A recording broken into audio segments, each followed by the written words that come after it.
Aspettando la nomina ufficiale a presidente dell'ENAV dopo la designazione di un mese fa, Sandro Pappalardo, attuale presidente di Ita Airways, ha ricevuto a Palermo, nella splendida cornice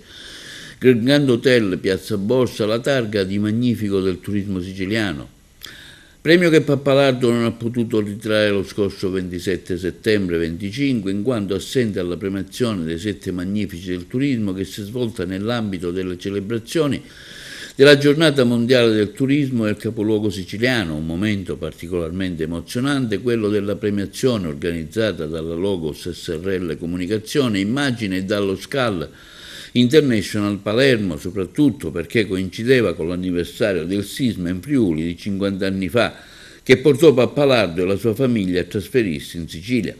L'incontro a Palermo, ha spiegato Toti Piscopo, è stato anche l'occasione per presentare la nuova piattaforma di governance digitale ETIC, Ecoturismo in Comune, il manifesto sulla città del viaggio, ma anche per sviluppare una conversazione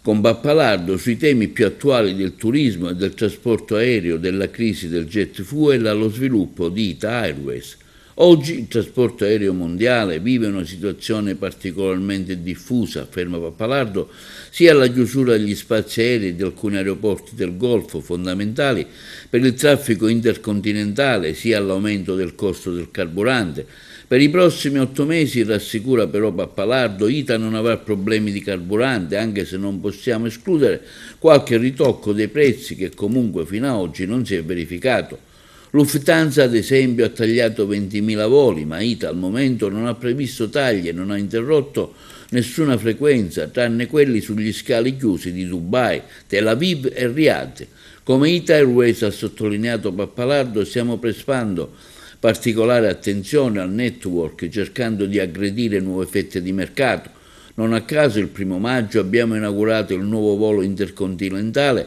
tra Roma Fiumicino e Houston, destinazione mai servita finora in Italia, che rafforza la posizione della compagnia negli Stati Uniti, mercato principale per il vettore dopo quello italiano, e ne incrementa la connettività transatlantica. Houston infatti è la 9ª destinazione nordamericana, servita dopo New York, Boston, Miami, Los Angeles, San Francisco, Washington, Chicago e Toronto, ma le sorprese non finiscono qui, afferma Pappalardo, perché stiamo lavorando a una decina rotta verso gli USA che dovrebbe decollare già dalla prossima winter. Ita Airways, d'altro canto, si conferma importante vetrina del Made in Italy, a partire dalla livrea che richiama l'azzurro delle maglie delle nostre nazionali sportive, dall'abbigliamento dei nostri equipaggi e soprattutto dalla ristorazione che viene servita a bordo, che porta le eccellenze italiane in giro per il mondo.